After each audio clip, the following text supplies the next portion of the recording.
So as I record this, I'm back in Perth, Western Australia. It's been nearly 2 decades since I've lived here, and I'm in the process of re-establishing my practice on this side of the Tasman, which means a lot of firsts and a lot of finding my feet and a lot of noticing things with fresh eyes. And this morning, one of those things stopped me in my tracks. I walked into a coffee shop not far from where I'm staying. It's a place I've been to before. And I went up to the counter and I waited. There was 2 staff members behind the counter and both ignored me. No eye contact, no acknowledgement.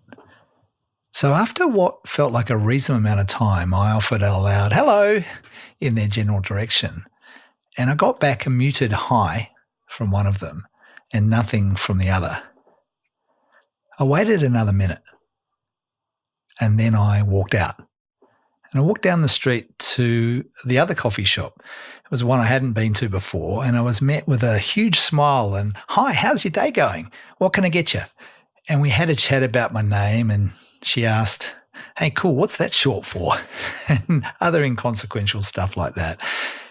And then I joined this small crowd waiting for their takeaway brews, and I was feeling oddly lighter than when I'd walked in. Now, both places were equally busy, the same number of staff, but there's only one I'll be going back to. Because in a sea of excellence, mediocrity stands out, and vice versa. And here's what I keep coming back to though. Neither experience required anything extraordinary. The difference wasn't skill or resources or even time. There was attention, and one place gave me a little of it, and the other gave me none. Now that idea goes for people leadership as much as it does for coffee. I've worked with plenty of leaders over the years, and the ones who build real loyalty, the ones who people genuinely want to show up for, they're not necessarily the most talented or the most strategic leaders. They're the ones who pay attention to the human stuff, the greeting, the name, that moment of genuine connection in an otherwise ordinary sort of day. I remember when I was at high school, it was a school of about 900 kids. And the headmaster made a point of knowing every single kid's name. And he was a fairly scary guy, as headmasters often are when you're at high school.